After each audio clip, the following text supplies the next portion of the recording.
பேரறிஞர் அண்ணாவிற்கு வீர வணக்கம்.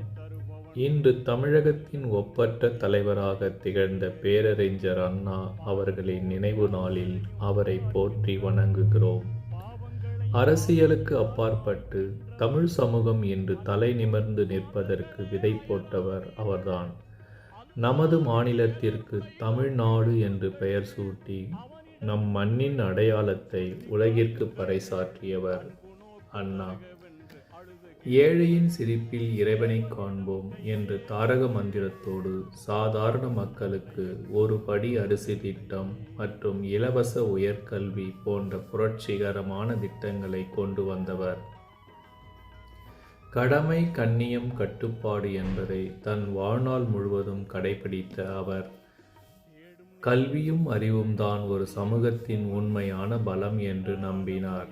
சுயமரியாதை திருமணங்களுக்கு சட்ட அங்கீகாரம் வழங்கி சமூகத்தில் சமத்துவத்தை நிலைநாட்டிய அந்த மாபெரும் சிந்தனையாளரின் வழியில் நாமும் மனித நேயத்தோடும் ஒழுக்கத்தோடும் வாழ இன்று உறுதியேற்போம். நன்றி.